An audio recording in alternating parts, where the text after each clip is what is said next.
Good morning and welcome to Heart of a Shepherd. We are continuing our study in the book of Genesis. Today our scripture reading is Genesis chapter 37. And the title of the devotional is Joseph, Beautiful, Tragic Dreamer. Let's do a little bit of a background as we continue in our Genesis study. Now, our chronological study of Genesis does come to a new crossroads in chapter 37, where the scriptures focus shifts from Jacob, now known as Israel, to his son Joseph. Now, Joseph was the 11th son of Jacob, and indeed he's not only one of the most honorable but upright men of the Old Testament scriptures. Now, a key detail to understanding the dynamics of this period of Joseph's life is remembering that his mother recently died giving birth to his brother, Benjamin, Jacob's 12th son. Now, the 12 tribes of Israel come from the 12 sons of Jacob. Now, recalling that Rachel, Jacob's favorite wife, his first love, mother of Joseph, helps us appreciate the tragic events in Genesis 37. And that is that Joseph, though still basically a young or a little bit older teenager now, he has just lost his mother not long before this. And so we can understand the dynamics within the household where there are 12 sons now. One, a very young one, Benjamin, the last one to be born, and then Joseph, the second to the youngest son of the household. Well, all the other sons were born by three other wives and concubines. And so now we're looking at Joseph and Benjamin without their mother in a household that is filled with stress and dynamics. Now, Jacob, according to chapter 37 and verse 1, we understand was a shepherd. And we find him as a stranger or a foreigner in the land of Canaan. Now, the land of Canaan would be today's modern Israel. And so that was the land that had been promised to Abraham, to Isaac, to Jacob. And as we will see, this will be fulfilled after the 40 years or the 400 years in exile in Egypt when they return back to the land and claim it, the land that God had promised. Now, the Lord had promised Jacob, his father Isaac, and grandfather Abraham the land of Canaan for an inheritance. However, the possession of that land would not come to fruition until Israel, as I just said, will return 400 years later from slavery in Egypt. So there's still a lot of years that are before us before Israel finally claims the land that God had promised. By the way, the same land in which we find the Jewish people living today and over which there is much war and tension. Now, back to our story, Genesis 37. Now, Joseph was 17 years old and was tending sheep with his half-brothers, sons of Bilhah and Zilpah, Jacob's concubines, who had each borne him two sons, that is, born Jacob two sons. Now, we're not told what prompted Joseph to go to his father and deliver an evil report concerning his brothers. And still, I feel there is a good reason to believe that jealousy might have prompted his brothers to treat him with disdain. Again, growing up in a household we would describe in our day as a blended home, there was constant strife and contention between Joseph and his brothers. Again, adding to that, his mother's recent death made him vulnerable. Then, adding to the problem, was his father favoring him with a coat of many colors. Most likely a long-sleeved tunic that would have been inappropriate for tending sheep, as did his brothers.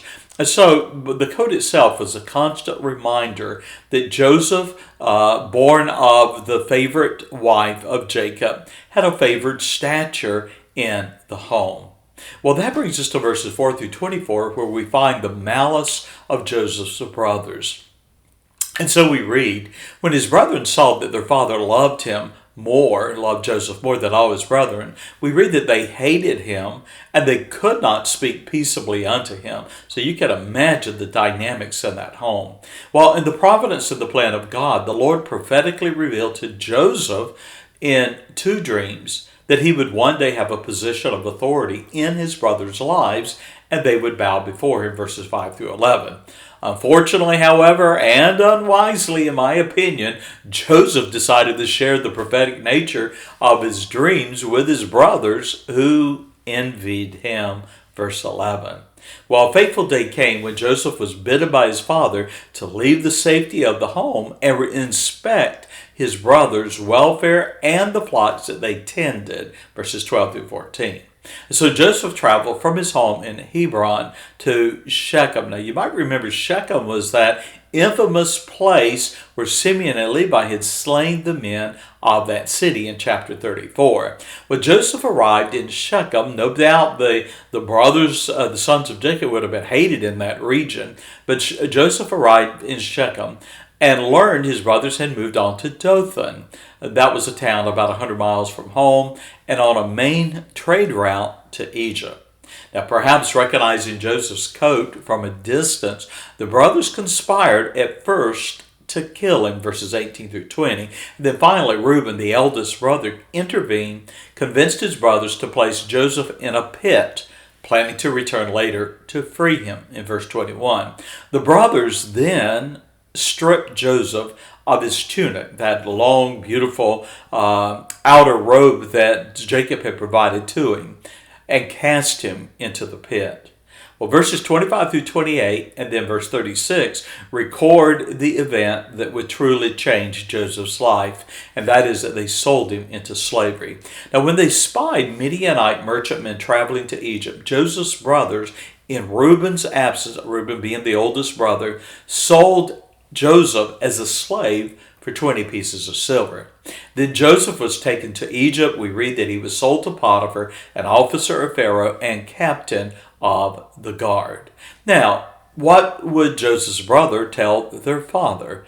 Well, verses 34 through 35, we have the record that they determined to deceive Jacob. Cruel they were.